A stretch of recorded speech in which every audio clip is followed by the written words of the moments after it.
500-700 करोड़ की दुनिया है। इस दुनिया के परिवर्तन का बोझ किसके ऊपर है?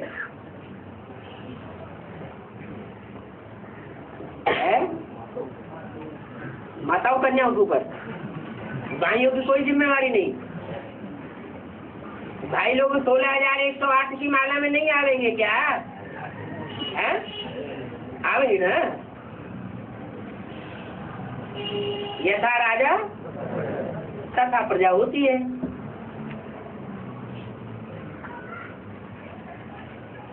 तो जो प्रिंसेस बनते हैं उनके अंदर से ही राजाएं निकलते हैं, और जो राजाएं बनते हैं उनके अंदर से ही महाराजाएं निकलते हैं। ये सारे विश्व को बदलने वाली आत्माएं हैं।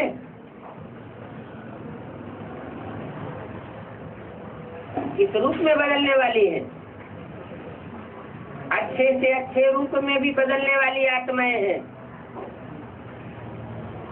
और गड्ढे में ले जाने वाली आत्माएं भी हैं।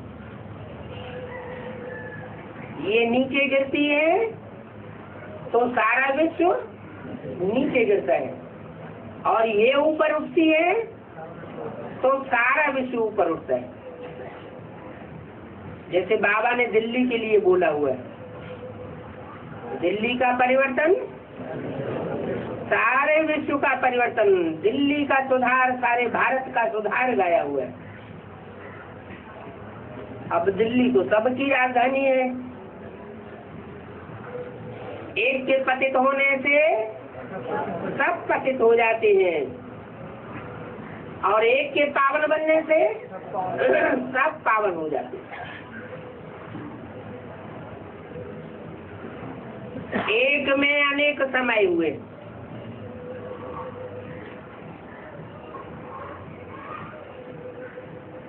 राजा बनने वाली क्वालिटी एक में समाई हुई है।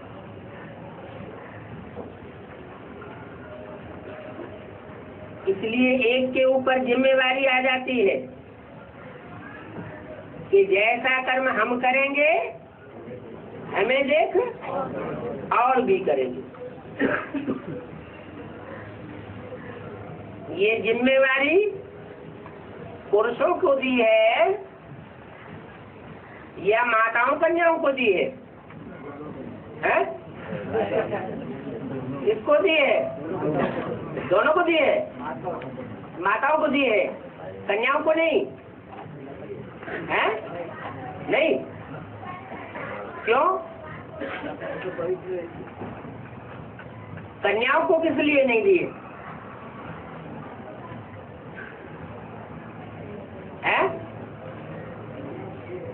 कन्याओं को नहीं देते तो कन्याओं को माता क्यों बनाते हैं? कन्याओं को माता बना देता हूँ और माताओं को कन्या बना देता हूँ। ये उल्टम पलटम क्यों करते हैं?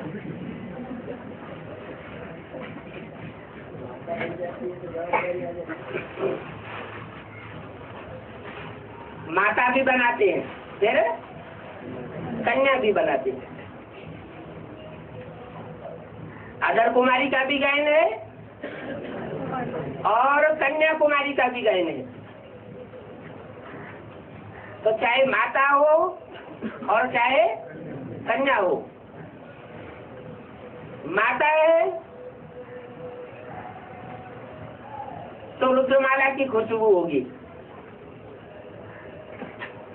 और वास्तव में अगर कन्या है तो विजय माला की खुशबू होंगी। चाहिए दोनों ही।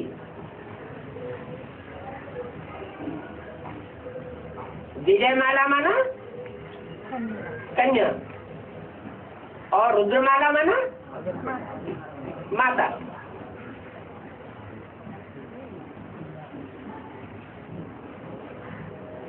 क्यों हंसते क्यों एक दूसरे की ओर देखते? भाई कहाँ जाएंगे? भाई कन्नम। जब स्वर्ग के गेट खुलते हैं तो स्वर्ग का गेट खोलने के लिए कौन निमित्त बनती है? माताएं और कन्याएं निमित्त बनती हैं। कन्याओं को भी माता बनना पड़े। माता गुरु बिगर उद्धार हो न सके। तो माताओं कन्याओं के ऊपर बड़ी भारी जिम्मेवारी आ जाती है। पुरुष तो आराम से अपना हाथ झाड़ करके अलग बैठ गए, हमारे बस का रोग नहीं है, झाड़ू पोछा हमसे चाहे जो कुछ करवा लो।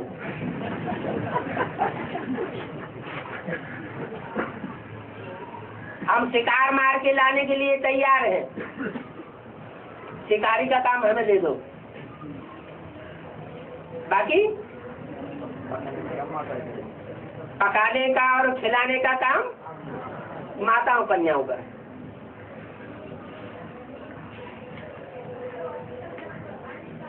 तो माताओं में सबसे बड़ी माता जगदम्बा, सारे जगत की अम्बा। माना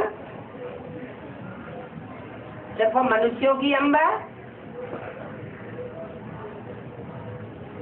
जो देवी जागरण करते रहते हैं वो मनुष्य हैं, देवताएं हैं या राक्षस हैं? है?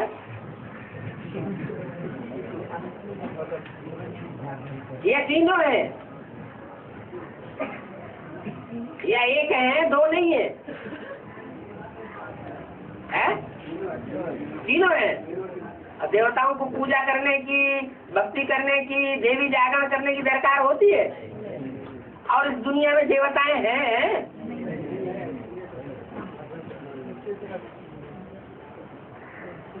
मनुष्य किसको कहा जाता है?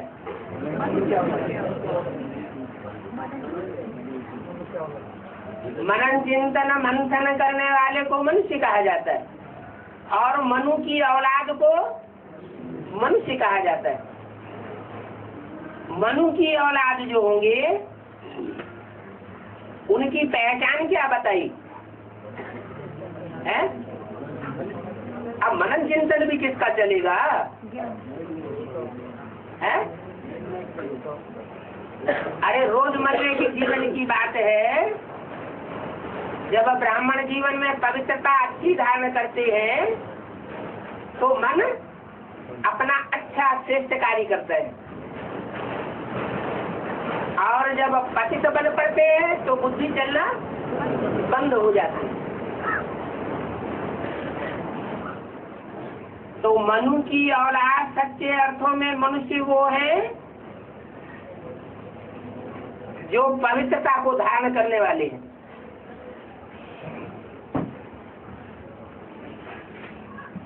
सबसे पहली शिक्त है ब्राह्मणों की क्या? पवित्रता। पवित्रता नहीं तो ब्राह्मण नहीं, चाहे मनसा की, चाहे वाचा की, और चाहे कर्मेंद्रियों की। तीनों प्रकार से पवित्र रहने वाले को पक्का ब्राह्मण कहा जाएगा। और ऐसे जो पक्के ब्राह्मण हैं उनकी सेवा का असर न हो, ये हो नहीं सकता, प्रत्यक्ष फल निकलता है।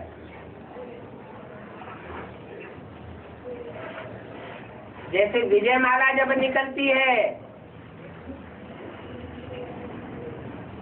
तो बेसिक में से ब्राह्मणों का झुंड निकलता है।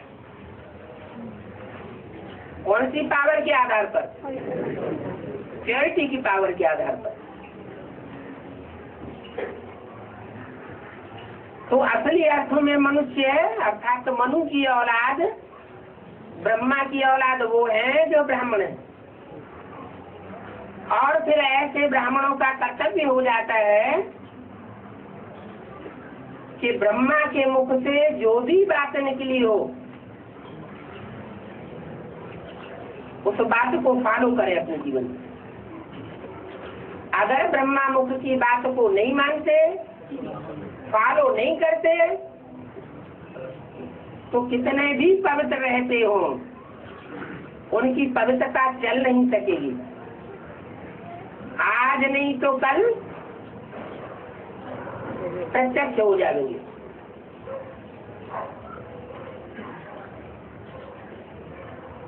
ईश्वरीय वाणी है ओरिजिनल, कौन सी? जो ब्रह्मा के मुख से सुनाई गई, वेदवाणी कहा जाता है शास्त्रों में। जानकारी असली है, वेद माना जानना। जो असली जानकारी लेने वाले हैं उनका कर्तव्य है कि जो ईश्वरीय पढ़ाई की असली प्रारब्ध है, संगम युग की प्रारब्ध है, उस प्रारब्ध को जरूर पाए। कौन सी प्रारब्ध है?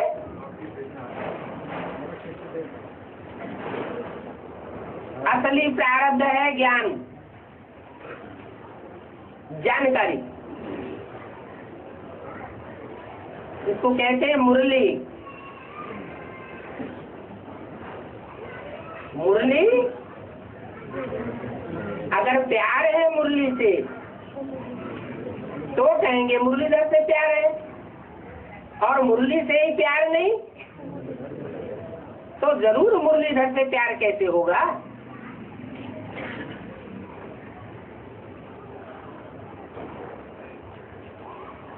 तो चाहे माताएं हो, चाहे कन्याएं हो, चाहे पांडव हो, शक्ति स्वरूप तो सभी बन सकते हैं। पवित्रता की शक्ति को धारण किया तो शक्ति स्वरूप। प्योरिटी की पावर से दुनिया के सारे कार्य होते हैं।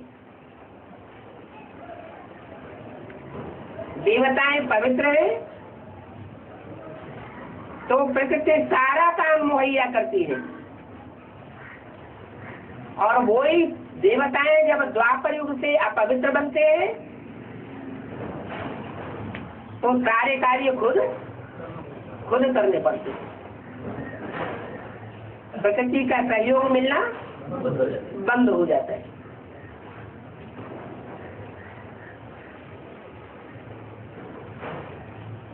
तो माता कन्या बनने की बात नहीं है। क्या बनने की बात है? पवित्र बनने की बात है। पवित्रता और याद ये अरस परस है।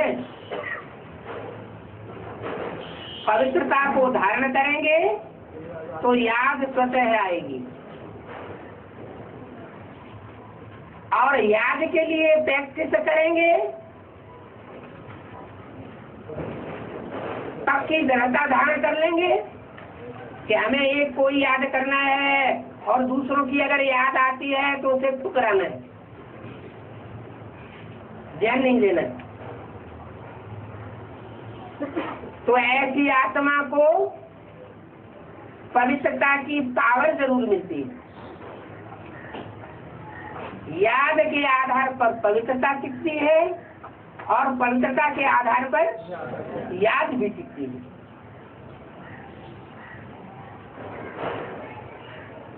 इनका दूसरा नाम लक्ष्मी नारायण कह दो।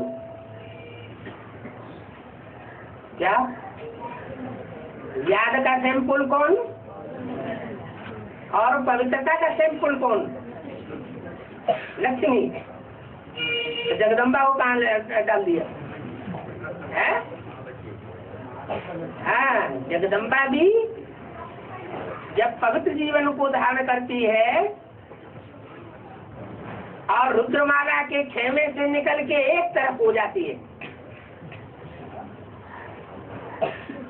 तो जगदम्बा भी क्या बन जाती है? पवित्रता की देवी बन जाती है। उसमें भी प्योरिटी की पावर आ जाती है, वो भी शिव शक्ति बन जाती है। शिव शक्ति बनती है तो अनेकों के आर्डर में चलने की दरकार नहीं है। प्रकृति अनेकों के आर्डर में कौन सी युग में चलती है? है? कलयुग अंत में आकर के प्रकृति का ये हाल होता है। जो नास्तिक वर्ग की आत्माएं हैं, महापापी, सारी दुनिया का संहार करने वाली, उनके भी कंट्रोल में चलना पड़ता है।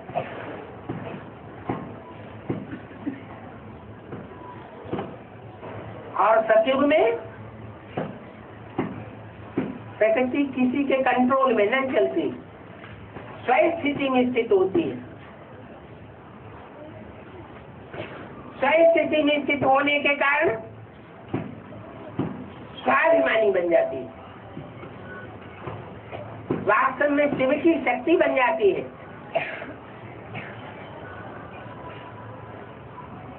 और लक्ष्मी का स्वरूप तो है ही नारायण की शक्ति। नारायण कहो, प्रजापिता कहो, कृष्ण कहो, शिव कहो, सबसे अच्छा पुरुषार्थ क्या बताया? नारायण को याद करना। माना नारायण का वो स्वरूप जो शिव की 100% शक्ति को धारण कर लेता है, विश्व पिता बन जाता है। माना इस सारे विश्व की 500 करोड़ भी मनुष्य आत्मा भी उसको माथा टेक देती है। तो शिव और शिव की शक्ति, योग, याद और प्योरिटी, ये हर आत्मा का जन्म सिद्ध अधिकार है। पवित्र बनो, योगी बनो। योगी पहले बन जाए, पवित्र बाद में बने तो क्यों है? नहीं, दोनों साथ साथ है, बैलेंस होना चाहिए। अगर बैलेंस नहीं है तो भी नीचे ऊपर होंगे। एक की याद में ताकत तो भरी हुई है, शक्ति तो आती है, प्योरिटी से आती है, और प्योरिटी से दुनिया के सारे कार्य बनते हैं। कुछ बखेड़ा फैलाने की दरकार नहीं है, लेकिन बैलेंस होता है। बैलेंस होता है सतयुग में, और बैलेंस बिगड़ जाता है कलयुग में। क्यों बिगड़ता है? क्योंकि विचार बढ़ता है।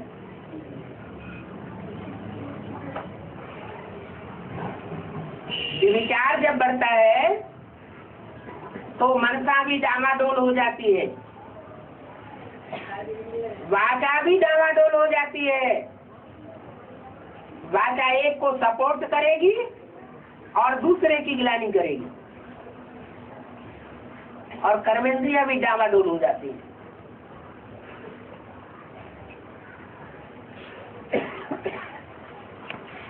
तो ज्ञान और योग का बैलेंस जरूरी है।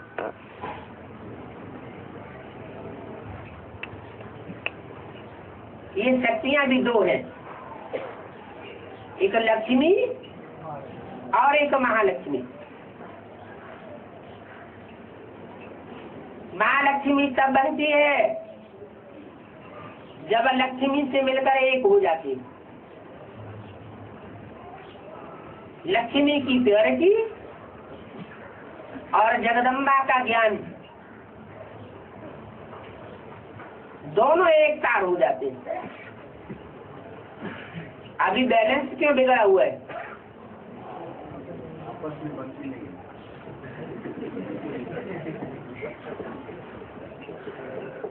झगड़ा क्यों होता है?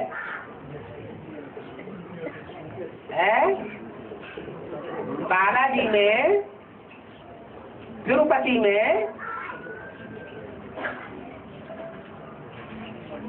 तिरुपति तो संपन्न रूप है ना। मंदिर किसका बना हुआ है? संपूर्ण का मंदिर बना हुआ है। फिर उनकी पत्नियों ने इतना झगड़ा क्यों दिखाया है भक्ति मार्ग में? अरे जब संपूर्ण है तो स्वभाव संस्कार मिलने चाहिए।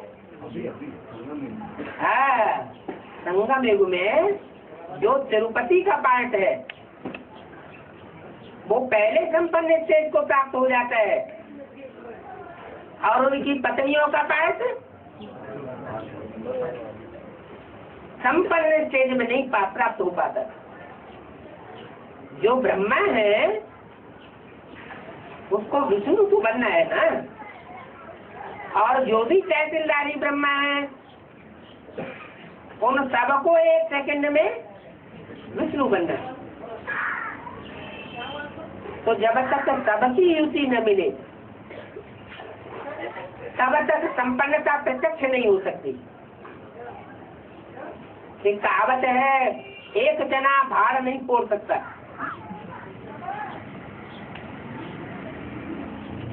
क्या शिव अकेला चाहे कि कार्य संपन्न कर दे, शक्तियों का साथी या पांडवों का साथी न बने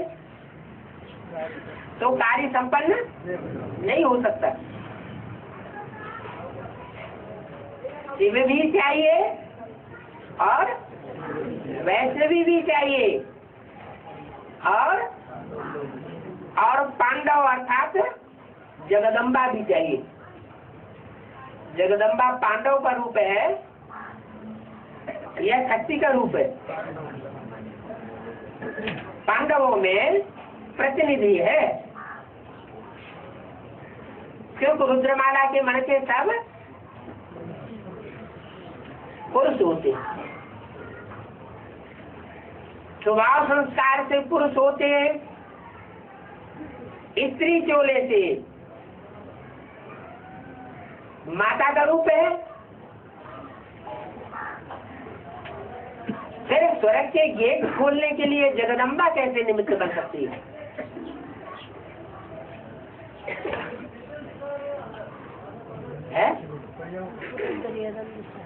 स्त्री चोला स्वर्ग का गेट खोलेगा या पुरुष चोला स्वर्ग का गेट खोलेगा?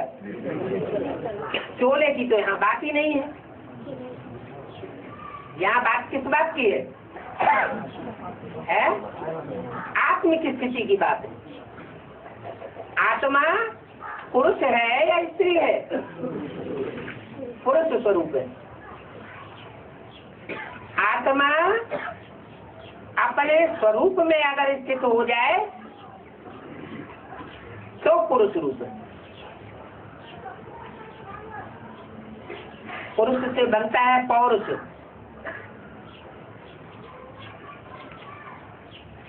इसका पूरी के ऊपर है कंट्रोल करने वाली।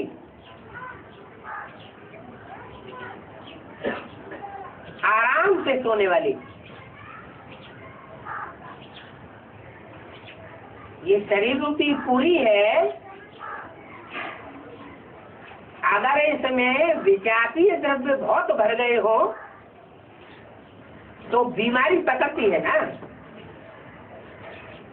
और शरीर में बहुत बीमारी हो, बहुत व्यथा हो, बहुत तड़पन हो तो आत्मा इस पूरी के अंदर आराम से सोने का अनुभव कर सकेगी? नहीं कर सकती।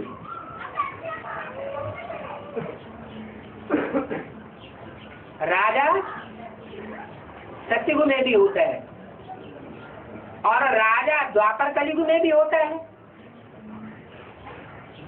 आराम की राजाई कहाँ चलती है? क्यों? क्योंकि आत्मिक स्टेज पक्की होती है और द्वापर कलियुग में आत्मिक स्टेज पक्की नहीं होती है। तो स्वस्थिति में किसी भी प्रकार की परिस्थिति को कंट्रोल करने की ताकत है। आप अनुभव भी करते हैं। जब स्वस्थिति नहीं होती है तो वही परिस्थितियां वही माहौल हमको बहुत तंग करता है, भारी हो जाता है। और जिन दिनों स्थिति अच्छी होती है तो ऐसे लगता है कि जैसे कुछ हुआ ही नहीं, तो हम बहुत ऊपर हैं और परिस्थिति और समस्या नीचे होने के कारण बहुत छोटी है।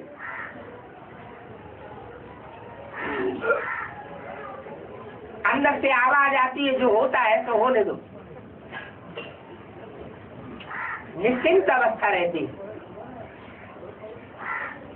मना नशा चढ़ा हुआ है, जैसे कोई शराबी शराब पी लेता है और उसके घर में बहुत झगड़ा लगा हुआ है, बहुत लोग बीमार पड़े हुए हैं, चारों तरफ से हाय हाय की बौछार हो रही है और उसने नशा पिया हुआ है शराब का, तो क्या समझता है? जो होता है तो होने दो, कुछ भी नहीं। अपनी बादशाही का नशा अनुभव होता है ना, वो तो अल्पकाल की है।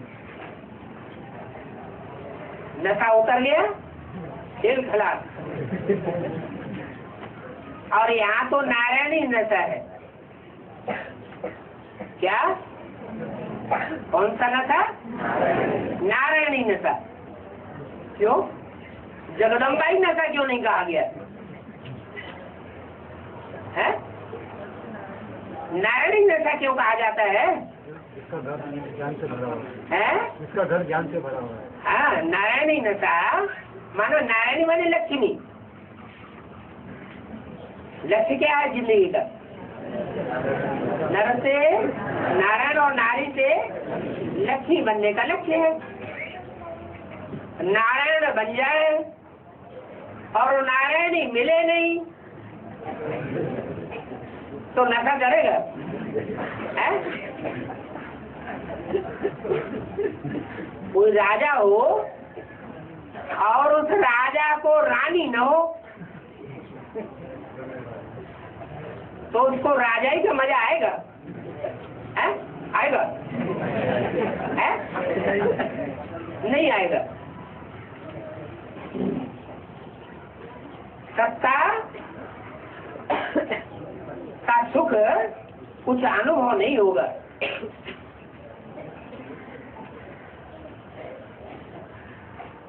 रानी तो छोड़ो, कोई राजा को बांध रानी होती है, बच्चे पैदा नहीं होते तो भी क्या होता है? तो भी थोड़े समय के बाद चिंता लग जाती है। क्या चिंता लगती है? बारिश नहीं आया, इतनी राजाई है, इस राजाई को ट्रांसफर किसको करेंगे? अगर गोद भी लेवे तो पता नहीं कैसा खून होगा। अपना बच्चा है तो थोड़ा पक्का होता है कि खून तो हमारा ही होगा।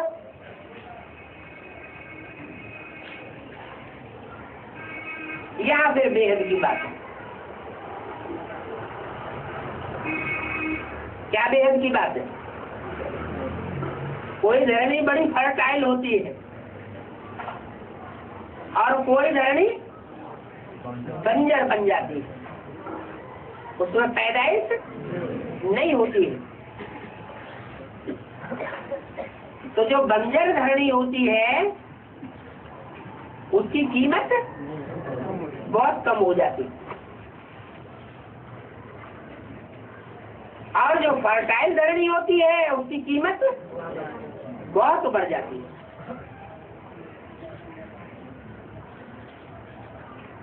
कलयुग में क्या करते हैं? खाद डाल डाल के, केमिकल डाल डाल के,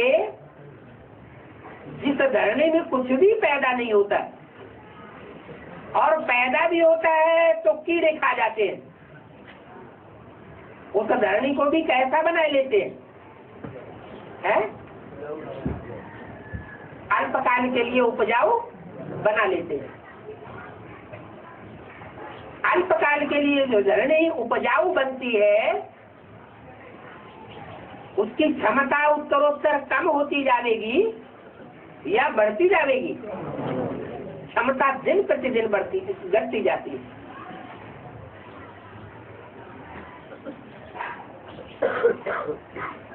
तो खाद दो तरह की है, एक आर्टिफिशियल खाद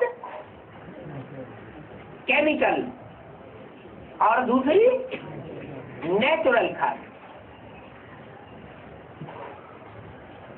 नेचुरल खाद या जैविक खाद जो पत्तों वगैरह से और धड़ी के अंदर ऑटोमेटिक जो कीड़े पैदा होते हैं उनसे बनाई जाती है। ये अंतर पड़ जाता है। यहाँ ब्राह्मणों की दुनिया में खाद कौन सी है?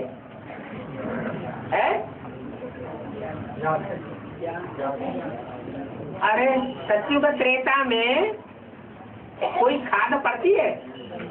नहीं पड़ती, खाद नहीं पड़ती। तो कलाएं कम कैसे हो जाती है? सोने चांदी की खाद पड़ती है ना। द्वापर में तांबे जैसी आत्माएं उतरती है। महाकामी, महाक्रोधी। महाकामी किसकी औलाद है? महाकामी इब्राहिम की औलाद है ना। और महाक्रोधी क्राइस्ट की औलाद है। तो द्वापर में भी खाद तो पड़ती है ना, और कलयुग में भी खाद पड़ती है।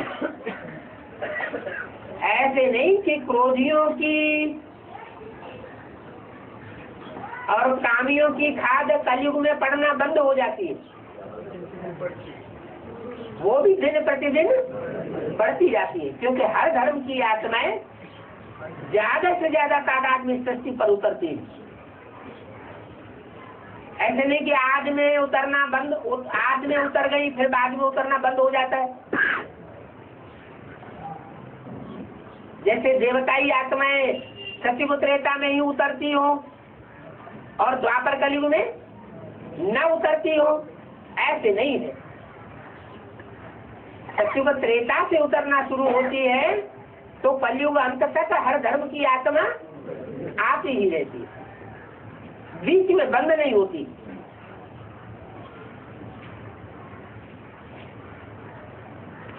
तो आबादी तो बढ़ती है, विकृतियां भी बढ़ती हैं और खाद भी बढ़ती जाती है। जो बढ़ी हुई खाद है उस खाद की दुनिया को, खाद की खेती को खत्म कर दिया जाए और नेचुरल खेती होने लगे।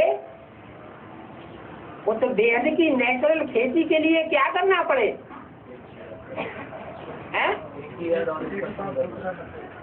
हाँ, उसके लिए सिर्फ वाइब्रेशन ऑफ बेविचारी चाहिए। दृष्टि का बेविचार भी पतन कर देता है। वाचा और कर्मेंद्रियों का बेविचार तो नीचे गिराता ही है, लेकिन वाइब्रेशन का भी बेविचार नहीं होना चाहिए। और उसकी शुरुआत कहाँ से होती है?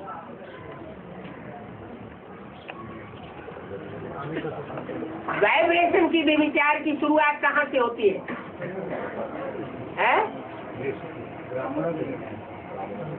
हर चीज की शुरुआत, फाउंडेशन तो ब्राह्मणों की संग में भी दुनिया में पड़ता है ना। वाइब्रेशन का कनेक्शन है दृष्टि से। दृष्टि वृत्ति को सुधारती है। दृष्टि वृत्ति को बिगाड़ती है। बिगाड़ती कब है? दृष्टि बिगाड़ती कब है? जब अनेकों का संग का रंग होता है, अनेकों की दृष्टि का संग का रंग लगता है, तो दृष्टि बिगाड़ती है। और जब एक के संग का रंग होता है तो दृष्टि सुधारती। क्या सुधारती है? व्यक्ति को सुधारती है, वाइब्रेशन सुधर जाता है। तो इन आंखों को खुला रखेंगे तो खुली हुई आंखें सबको देखेंगी या नहीं देखेंगी? तो सन्यासियों ने क्या करना शुरू कर दिया? आंखें बंद करना शुरू कर दिया। अच्छा, बाहर की आंखें तो बंद कर ली, और जो अंदर की आंख खुली रही तो क्या होगा? तो और ही ज्यादा गड़बड़ हो जाएगा। तो इन आंखों को खुला रखने न रखने की बात नहीं है। बाबा ने जो हमें मंत्र दिया है, देखते हुए नहीं देखो, कान होते हुए भी न सुनो। तो ऐसी स्टेज हमको बनानी पड़े।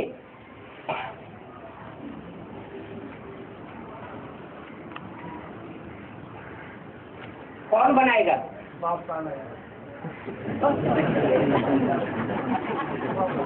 बाप भी दो हैं, एक ज्योति बिंदु, बिंदु बिंदु आत्माओं का बाप, और एक मनुष्य सृष्टि का बाप। कौन सा बाप बनाएगा? दृष्टि से सृष्टि कौन सुधारेगा? मनुष्य सृष्टि का बाप सुधारेगा। 63 जन्म कहाँ चला गया था? कहीं भाग गया था क्या? है? है? हाँ, मनुष्य सृष्टि के बाप को सुधारना पड़ेगा। मनुष्य सृष्टि के बाप को सुधारना पड़ेगा। मानो वो बहुत बिगड़ेल है, वो देर से सुधरता है। इब्राहिम बुद्ध क्राइस्ट की औलाद जल्दी सुधर जाती है ना? बाबा के मदद से सबको। परमात्मा फिर भी सृष्टि पर जब आता है तो सबसे पहले नास्तिक सुधर जाते हैं। जो दूसरे धर्म की आत्मा पहले सुधरती है, और जो स्वधर्मी आत्माएं हैं, तुम हो अपने धर्म के पक्के। जो अपने धर्म के पक्के होते हैं वो और किसी धर्म में कन्वर्ट होकर जा न सके, तो वो बाद में सुधरेंगे। अरे भाई, जिसने ज्यादा प्रैक्टिस की होगी संघ के रंग में आने की, उसको संघ का रंग देर से छूटेगा या जल्दी से छूटेगा? मान लो इब्राहिम आया, इब्राहिम के साथ ही इस्लाम धर्म आया, और इस्लाम धर्म के फॉलोअर्स आए,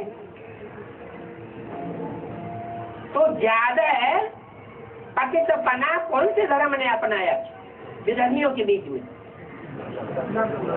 इस्लाम धर्म की आत्माएं जाति पतित बनी। विरोधियों को तो पतित कहा नहीं जाता है। तो जो जाति पतित बने हैं, जन्म जन्मांतर पतित बने हैं, वो पहले पावन बनेंगे,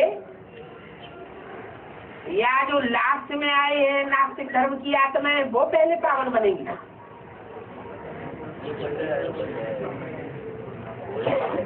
जो पहले आए हैं वो तो पहले पावन बनेंगे। क्यों पावन बनेंगे? कारण क्या है कि वो पावन बनेंगे और लास्ट में आने वाले बाद में पावन बनेंगे? नंबरवार क्यों है नंबरवार? उनका नंबर पहले क्यों बना?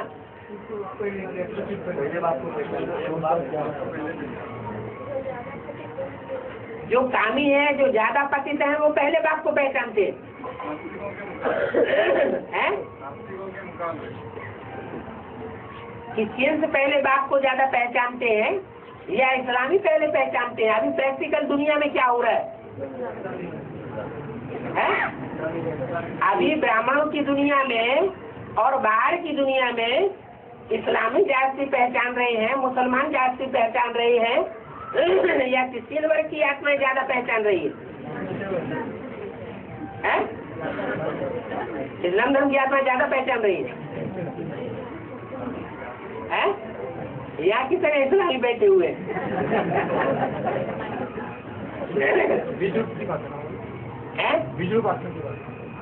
अरे चाहे बीज रूप आत्माएं हो, चाहे आधारमूर्त जड़ें हो, और चाहे 500-700 करोड़ की पत्तों वाली दुनिया हो,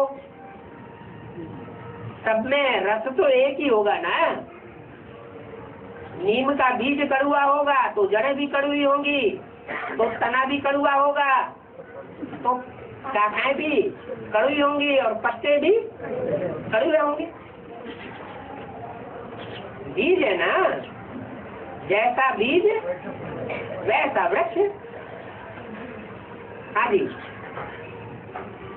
तो इस्लाम धर्म पहले सुधरता है और बाद वाले धर्म पहले नहीं सुधरते। क्यों सुधरते हैं वो पहले? हाँ, क्योंकि वो नजदीक बन जाते हैं। कैसे नजदीक बन जाते हैं? बोला है जब प्रत्यक्षता होगी तो माया सबसे पहले सरेंडर होगी। क्या माया सबसे पहले सरेंडर क्यों होती है?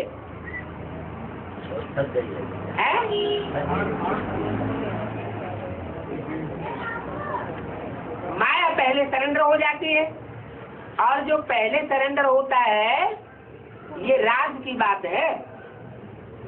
मन से, बुद्धि से, कर्म इंद्रियों से, तन से, धन से जो पहले सरेंडर होता है वो पावरफुल बन जाता है। बाप के बच्चों को सर्वशक्तिमान का टाइटल नहीं मिलता है, और किसे मिल जाता है? माया को मिल जाता है। तो माया सर्वशक्तिमान का टाइटल किस आधार पर लेती है? पहले सरेंडर होती है। यहाँ भी ऐसे बेसिक नॉलेज में जब से बेसिक नॉलेज शुरू हुई तब से सरेंडर हुए पड़े। एडवांस नॉलेज में एडवांस नॉलेज जब से शुरू हुई और उसका प्रैक्टिकल रूप सामने आया तब से सरेंडर हुए पड़े। जिनके लिए बाप कहते हैं कि मेरे नजदीक रहने वाले मेरे को नहीं पहचान पाते,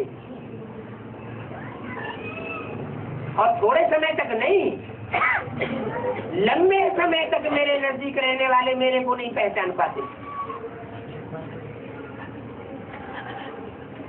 और बांधेली माताएं जो दूर रही पड़ी है वो पहचान लेती है। तो अगर पक्की पहचान हो जाती है तो सरेंडर भी हो सकता है। पक्की पहचान नहीं हुई तो सरेंडर होने का कोई फायदा नहीं। माया अभी सरेंडर नहीं हुई है। अच्छा, बच्चों के लिए कहें कि बच्चे पूरे सरेंडर हो गए? नहीं हुए, अपने मुंह से कह रहे हैं।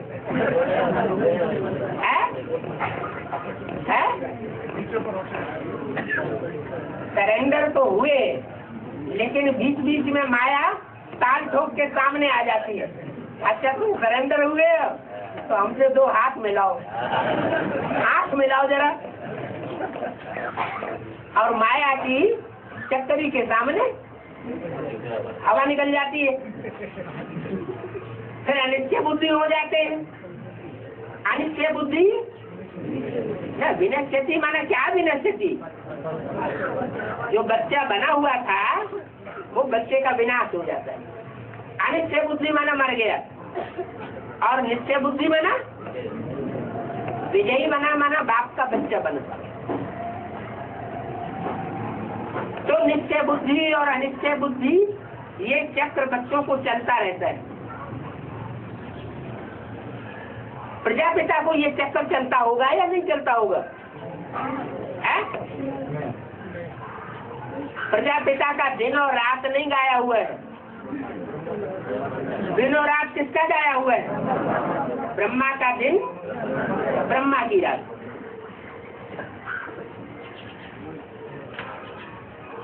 ब्रह्मा की रात गाई हुई है, तो ब्रह्मा अपनी रात को दिन बनाने वाला है या नहीं है? ब्रह्मा रात को दिन बनाने वाला है या नहीं है? बनाने वाला है या नहीं है? ब्रह्मा की रात को दिन बनाने वाला ब्रह्मा है या नहीं है? बनाएगा? अच्छा हाथ उठाओ। कोई कह देता बनाएगा, कोई कहते नहीं बनाएगा। हाथ उठाओ कि ब्रह्मा अपनी रात को दिन बनाने वाला है या नहीं है? है? मैं हाथ उठाओ। है? हाँ। ब्रह्मा अपनी रात को दिन बनाने वाला है। हाथ उठाओ।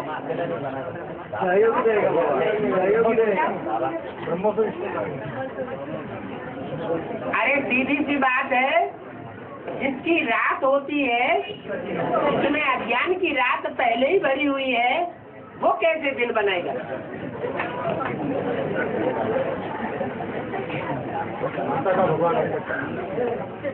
जो गीता का भगवान ही नहीं है,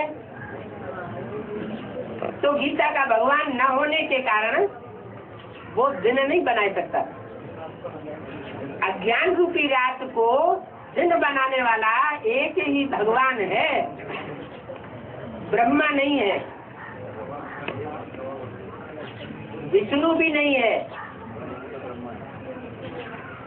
कौन है?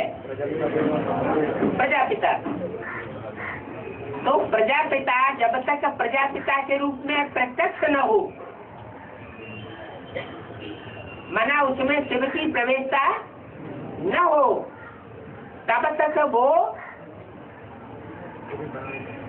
रात को दिन बनाने का कोई प्रयास नहीं कर सकता। ब्रह्मा में भी शिव प्रवेश करता है। ब्रह्मा तो बहुतों के नाम है। एक का नाम है या बहुतों के नाम है? ब्रह्मा तो बहुतों के नाम है। यज्ञ के आदमी भी ब्रह्मा। दो माताएं थी जो डायरेक्शन देती थी, ड्रिल कराती थी, टीचर बन करके बैठती थी, वो भी ब्रह्मा की तहसीलदारी थी। आदि ब्रह्मा भी था। तो ब्रह्मा तो बहुतों के नाम है, लेकिन प्रजापिता सिर्फ एक ही का नाम है।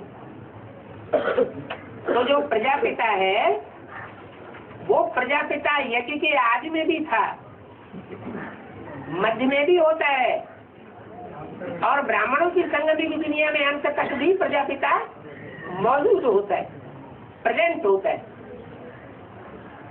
लेकिन आदि और अंत में, मध्य में अंतर क्या होता है? आदि में गुप्त होता है, और मध्य में थोड़ी आत्माओं के सामने प्रत्यक्ष भी होता है, अभी अभी प्रत्यक्ष होता है, अभी अभी गुम हो जाता है। अभी अभी निश्चय बुद्धि ये हमारा बाप है, और अभी अभी अनिश्चय बुद्धि, और अंत में सब पहचान जाएंगे कि यही है, यही है, यही है। तो जब सब पहचान जाएंगे तब कहा जाएगा कि रात को दिन बनाने वाला ये है। और बाकी जितने भी हैं मनुष्य गुरु, वो सब दिन को रात बनाने वाले। तो ब्रह्मा कुमारी आगे लड़ाई लड़ेंगे तो हमारे ब्रह्मा बाबा को रात बनाने वाला कहते हो,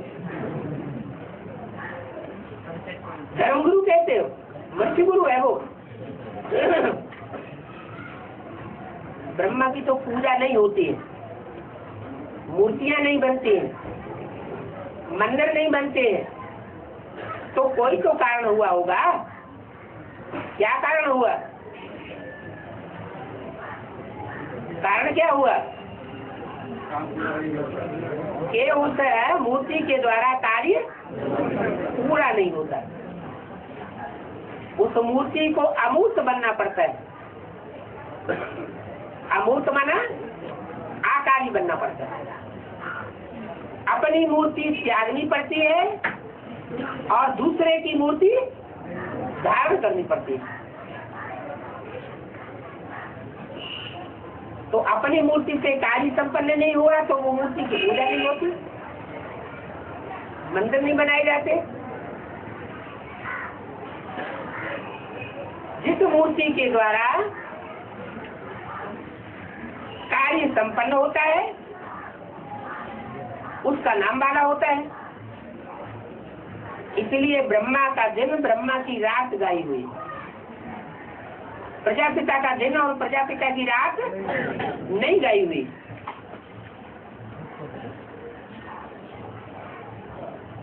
माना सारी मनुष्य सृष्टि में एक आत्मा ऐसी है, भले द्वापर युग शुरू हो जाता है, द्वैतवाद शुरू हो जाता है, दो मतें, दो बातें शुरू हो जाती है, तो भी वो द्वैतवादियों से टक्कर लेती रहती है। सत्य के लिए, सत्य सनातन धर्म के लिए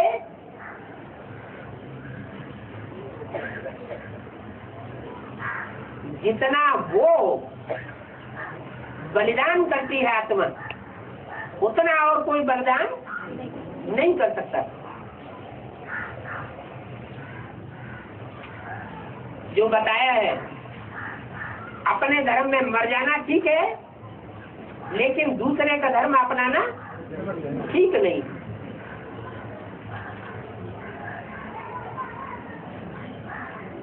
तो क्या प्रजापिता वाली सोल विधर्मी नहीं बनती है? वो सोल विधर्मी नहीं बनती, 84 जन्म स्वधर्मी बन के रहती है? जिस धर्म में आती है उसी धर्म की पक्की, जिस धर्म में आती है उसी धर्म की पक्की रहती है। नहीं, जो स्वधर्म जिसे हम कहते हैं,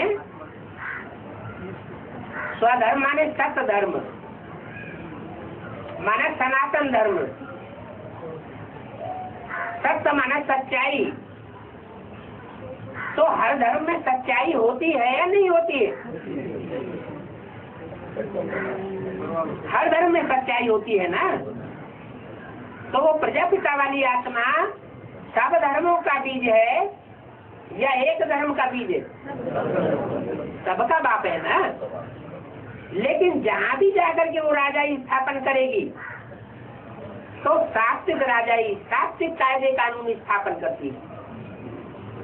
जो सनातन धर्म के कायदा कानून है उन पर ही चलती है और उन पर ही चलाती है, फाउंडेशन डालती है हर धर्म का। हर धर्म की राजाई के 4 आयाम है, सतो प्रधान, सतो सामान्य, रजो तमो। तो कायदे कानून स्थापन करने वाला प्रजापिता बनता है और हर धर्म के लिए निमित्त है। वर्षा देने के लिए राजाई का निमित्त है, लेकिन सात्विक राजा स्थापन करता है। सबसे सनातन धर्म की जो रीति है वो हर धर्म के फाउंडेशन में डालता है, और बाद में तो दुनिया की हर चीज तमो प्रधान बनती है। तो हर धर्म की आत्माएं बाद में तमो प्रधान बनती है, पहले पहले सतो प्रधान होती है। जब सतो प्रधान होती है तो उनमें सत्य सनातन धर्म का अंश होता है, और जब तमो प्रधान बनती है तो जो भी बाद में आने वाले धर्म हैं उनके गुण धर्म समा जाते हैं। आज सारी दुनिया में कौन सा धर्म का बोलबाला है?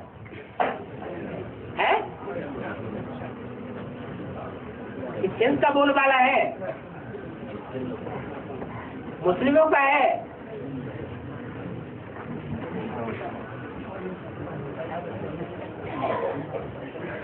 100-150 साल पहले मुसलमानों का ही राज्य था सारी दुनिया के ऊपर,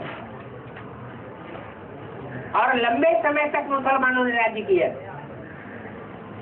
अभी अंतिम 100-200 वर्ष के अंदर क्रिश्चियंस की बहुतायत हो गई, और अभी चाहे क्रिश्चियन धर्म हो, चाहे इस्लाम धर्म हो, चाहे बौद्ध धर्म हो, चाहे सनातन धर्म के हो, सब के अंदर एक धर्म कहो अधर्म कहो, उसका प्रभाव बढ़ता चला जा रहा है। नास्तिकवाद का प्रभाव बढ़ता चला जा रहा है। सारी दुनिया नास्तिकता की ओर जा रही है। क्यों? आपको सर्वव्यापी कर दिया नहीं, इसलिए नास्तिकता की ओर जा रही है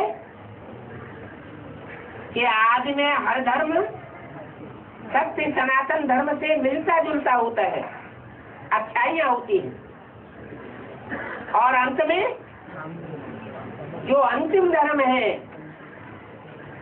उनके प्रभाव में आ जाता है। तो अभी तो सारी दुनिया का ही अंत है, तो सारी दुनिया किसके प्रभाव में होनी चाहिए?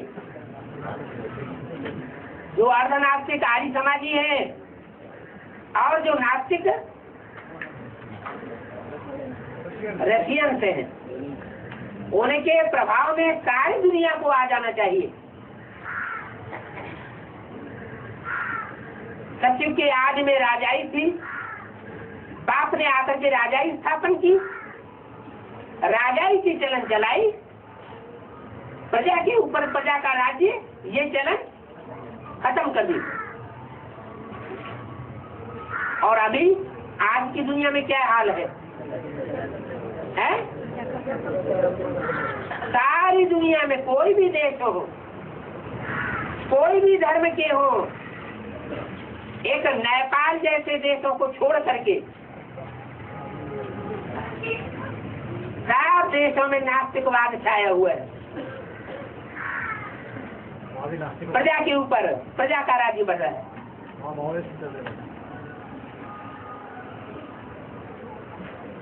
अगर नेपाल में नाम मात्र के लिए राजा का राज्य है भी, तो वहां भी आक्रमण हो रहे हैं। किसके आक्रमण हो रहे हैं? ओ अम्मावादियों के। क्या नाम दिया उनका?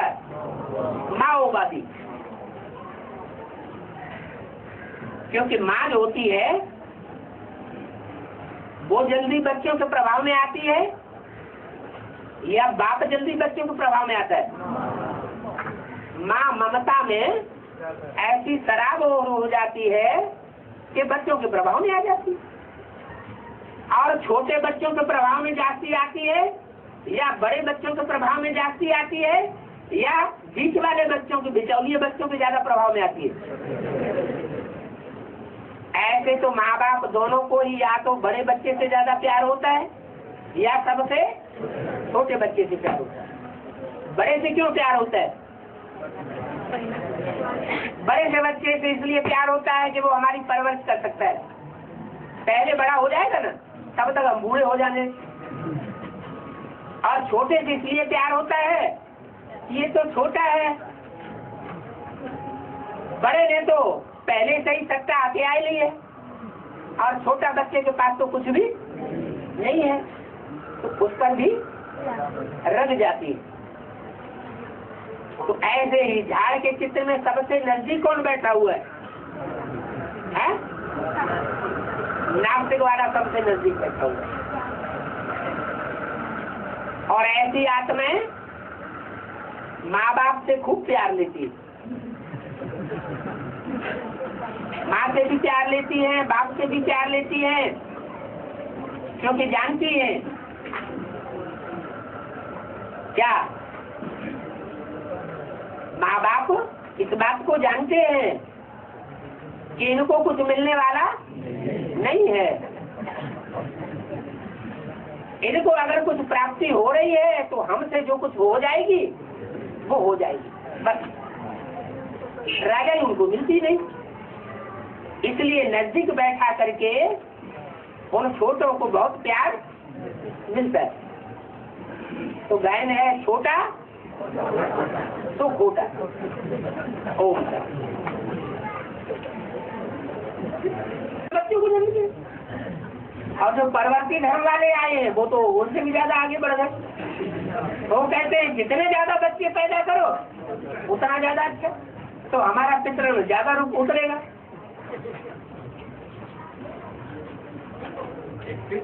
पिंडदान जो किया जाता है बाबा, हाँ जी, वो गया में ही क्यों ज्यादा प्रभावी होता है?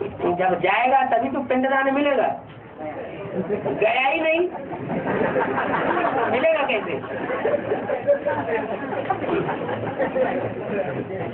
मेरा जो ग्राम बनाया है, हाँ हाँ, वहाँ पे जाकर करने का या नदियों के तट पे जाकर करने का क्या मतलब है? पिंडदान करते हैं ना, एक कहावत है, पिंड पड़ गया करना ही पड़े। मतलब चीजें पड़ गया। हाँ जी, तो चुकाना ही पड़े। बाबा एक कहावत है, हाँ 3 बार कहते गया गया गया, हाँ, तो उसका मतलब गया नाम का व्यक्ति गया में गया क्या? गया वया में कोई नहीं जाता। गया माने जो उसकी दुनिया थी उस दुनिया को छोड़ के चला गया। गया नाम का व्यक्ति प्रजापिता होता है, सारे ही होते हैं। ऐसा कौन मनुष्य है जो इस दुनिया से जाता नहीं है?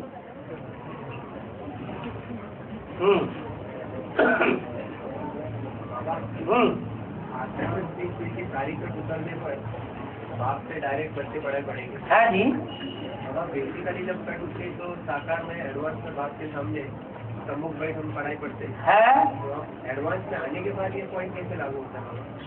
एडवांस में जब पूरी कट उतरेगी, पूरी कट कौन सी? कट अभी है नहीं क्या? कट माने देवान की जंग अभी नहीं चलती है। बाबा जब तक जीना है तब तक जीना है बाबा। हाँ हाँ, देवान का कट जब उतरेगी तो पढ़ाई पढ़ने की दरकार नहीं रहेगी। कट उतर जब पूरी कट उतर जाएगी तो तुम डायरेक्ट बाप से सीखोगे। डायरेक्ट बाप से सीखोगे का मतलब ये हुआ कि नारायण ही तुम्हें सब कुछ आगे बढ़ाएगा, वो ही तुम्हारा राजा हो जाएगा। हाँ जी, डायरेक्ट बाप कौन है? एक है बिंदु और एक है मनुष्यों का पिता, तो दोनों में डायरेक्ट कौन है? नारायण डायरेक्ट है। वो हद की बात है बेसिक नॉलेज में, और यहाँ एडवांस नॉलेज में बेहद की बात है।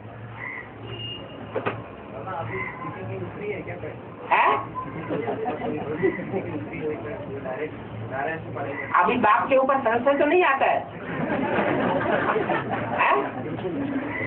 नहीं आता है, संशय नहीं आता है। अच्छा चलो, फाइनल परीक्षा आने वाली है। हाँ जी, आज बोला था कैसे?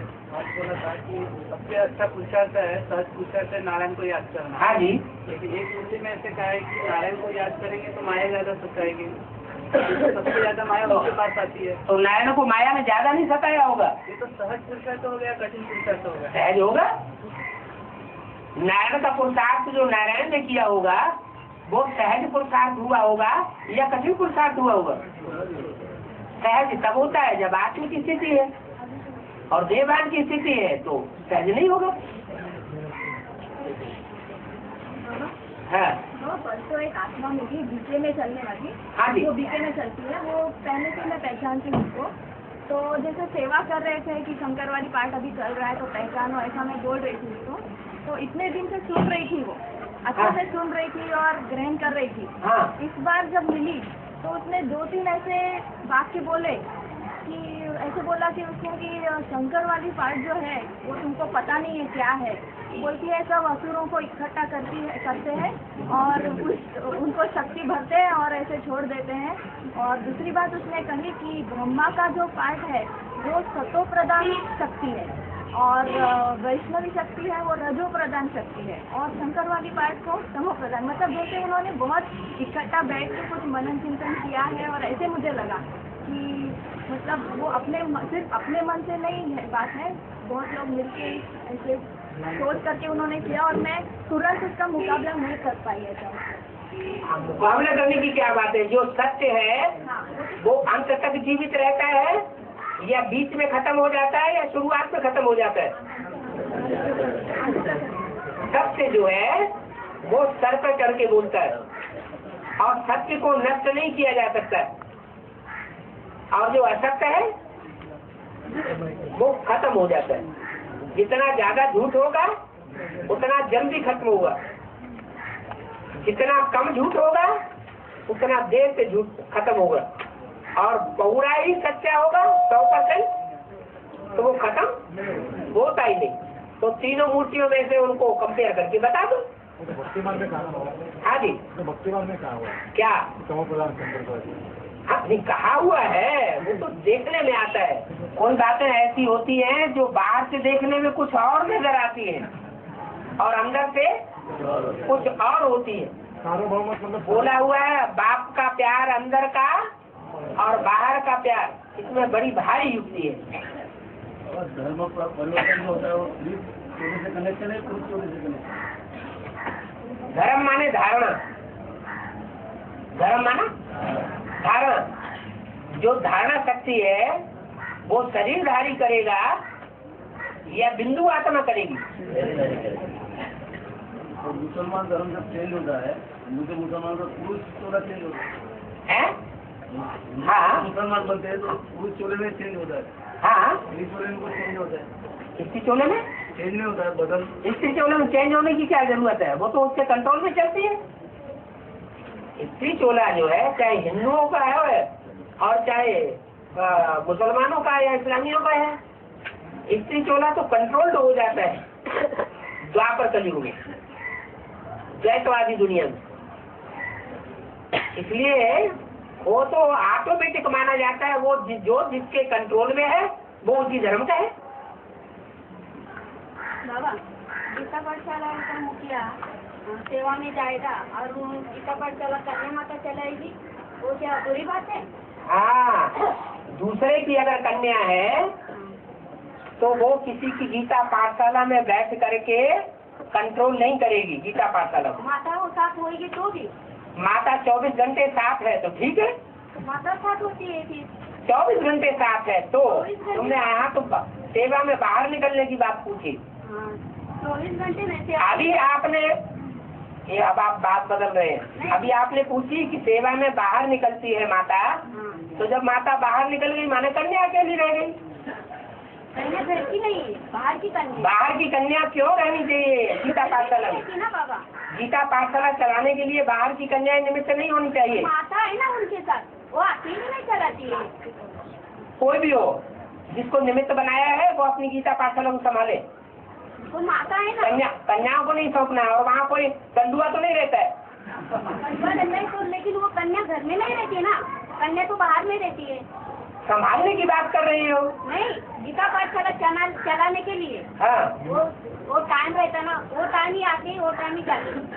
वो टाइम ही आती है, वो टाइम जाती है। फिर तुमको क्या, वो माता को काय के लिए निमित्त बनाया गया है ना माता उनके साथ? वो उसको माता को निमित्त क्यों बनाया गया है? नहीं लगाना आता है माताओं को। उनको सिखाया जाए। जब जिसको निमित्त कैसेट लगाना ही जिनको नहीं आता है वो टीचर बनने के काबिल ही नहीं। जिनको साइन करना ही नहीं आ रहा है वो टीचर क्या बनेंगे? साइन तो करती बाबा, साइन भी करो, कैसेट लगाना भी सीखो। ये सीढ़ी नहीं लगाने को आता है उनको, वो कम आता है उनको, इसीलिए वो दोनों साथ आके ये सब साधारण बातें हो जाती हैं, सब कहने की बात नहीं। पढ़ाई कन्या को अपने घर में बैठा करके पढ़ाई पढ़ाने के लिए टीचर नहीं बनाना है, ऐसी गलती नहीं करना। नहीं बाबा, लेकिन वो मेरे साथ रहती है ना, कभी कभी वो। क्यों रहे आपके साथ? उसके माँ बाप नहीं है क्या?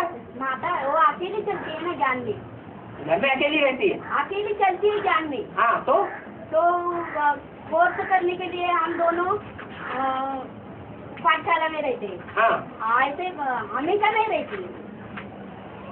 हमेशा नहीं रहती? आप बोलते हैं ना हमेशा रहती है आपके घर में। हम कुछ नहीं बोल रहे हैं, हम तो ये बोल रहे हैं कि जो पुरुष है और जो स्त्री है दोनों शादीशुदा हैं, वो लक्ष्मी नारायण बनकर के अपने घर में रहें और लक्ष्मी नारायण का सैंपल बनकर के रहें।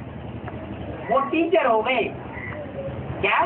लक्ष्मी नारायण बनना है, लक्ष्मी नारायण का मंदिर अपने घर को बनाना है और जो भी आते हैं उनको लक्ष्मी नारायण बनने का लक्ष्य देना है। ये है गीता पाठशाला। अब तुम बाहर से बुला लो, जैसे कि ब्रह्मा कुमारियों में चलन चलती रही, खुद गृहस्थी बन करके घर में बैठे हैं, अच्छे खासे पढ़े लिखे भी हैं, लेकिन ब्रह्मा कुमारी को बुला करके अपने घर में बैठा रहे हैं। उनको मकान दिया हुआ है बाजू में कि तुम ये चलाओ। तो ये कोई गुरुडम थोड़ा ही चल रहा है क्या? यहाँ कोई गुरु नहीं है कि पढ़ाने वाला गुरु अलग हो। यहाँ तो युगलों को ही पढ़ाई पढ़ानी है। कन्याओं के द्वारा तो गीता पाठशाला खुलवाई नहीं जाती। कोई कन्या है निमित्त बम्बई में? नहीं, वही रहे ना। तो कन्या की बात क्यों कर रही है? सेवा के लिए जाती तभी बाबा। सेवा के लिए कन्याओं को बाहर नहीं भटकाना है। सेवा के लिए वही जाती ना। माता जाती है तो कन्या को गीता पाठशाला चलाने के लिए नहीं छोड़े। तो उस समय गीता पाठशाला चलाने के लिए कन्या को छोड़ेगी और कोई कंडुए आ जाएंगे। माता है ना बाबा उनके साथ। नहीं, ये माता बाहर जाएगी तो गीता पाठशाला क्या करने का? चालू रखने का कि बंद रखना? गीता पाठशाला बाहर गई, पहले गीता पाठशाला का धंधा करो, बाहर क्यों जा रही है? सेवा के लिए। सेवा के लिए? वो भी सेवा करनी, ये भी सेवा। अब तो दूसरी माता को निमित्त बनाओ, कन्या ही निमित्त बनना जरूरी है क्या? माता है ना, है? माता है। माता को निमित्त बनाओ, माता कन्या को नहीं। बाबा माता उनके साथ है, लेकिन वो खाली इस बातें नहीं, कन्या को दूसरे की कन्या को निमित्त मत बनाओ। कोई माता है, कोई माता को निमित्त बनाओ, काला चाबी दे तो चलो। इतना झगड़ा कर रही है जैसे जान निकली जा रही है। हाँ, एडवांस पार्टी में सारे बच्चे एक बात पढ़ाई करते हैं। हाँ जी, नहीं पढ़ते भी हैं, दूसरों से भी पढ़ते हैं, ऐसा तो नहीं। हाँ, बाप से पढ़ाई पढ़कर ऊपर ऊपर ऐसा देखने में आता है कि एक से ही पढ़ाई पढ़ रहे हैं। अंदर में इतना मतभेद होता है। हाँ, इसीलिए मतभेद होता है कि ऊपर से देखने में आता है एक से पढ़ाई पढ़ रहे हैं, क्योंकि बातें ही ऐसी चलती है, लेकिन अंदर अंदर ये पता चलता है कि एक से नहीं पढ़ रहे हैं, ग्रुप्स बने हुए हैं। क्योंकि ज्ञान के रेलचेल में ज्यादा चले जाते हैं, ज्ञान के रेलचेल में ज्यादा चले जाते हैं और याद की जो सब्जेक्ट है ना उसमें गिर जाते हैं। माने ज्ञान की गहराई में जाना अच्छी बात नहीं। जितना याद को डिफरेंस देना चाहिए उतना ज्ञान को नहीं देना चाहिए। नहीं, ये बात नहीं है। उसका कारण है पूर्व जन्मों में जिन आत्माओं ने जिसका ज्यादा संग किया है वो उन्हीं की बात मानेंगे। मैं ये पूछ रहा हूँ, हाँ, जैसे बाबा से हर घर में हर गीता पाठशाला में पैसे टीवी लगाया जाता है। हाँ, और बाबा की ही वाणी जो है जो भी गीता पाठशाला में बैठे होते हैं हाँ, सब सुनते हैं। हाँ, लेकिन सारे वहाँ से हटने के बाद उसी बातों के ऊपर अनेक प्रकार के मंथन शुरू कर देते हैं आपस में, हाँ, जो इससे ये होता है कि ये मतलब एक बात से पढ़ रहे हैं कि अनेक बात से पढ़ रहे हैं। ये याद किया नहीं, बाबा की वाणी का मंथन करना खराब बात नहीं है, लेकिन जो भी मंथन किया जाए वो उसको वेरीफाई किससे किया जाए। अगर आपस में कुछ फ्रिक्शन पड़ता है तो तो पहले वेरीफाई किया जाए और फिर उसके बाद स्वीकार कर लिया जाए। आपस में ही मिलकर के वेरिफिकेशन दे देते हैं, ले लेते हैं, तो उससे तो गड़बड़ हो जाएगा। बीच में भट्टियाँ ज़्यादा करते हैं, फिर उनके अंदर मतभेद ज़्यादा नहीं होता। ऐसा नहीं है कि उनमें मतभेद जानती नहीं होता है, ज़्यादा लड़ाई है, लड़ाई भी है और पतन भी जाती हो रहा है। आगे चल करके देखने आएगा कि बहुत ही गिनती कला होनी है।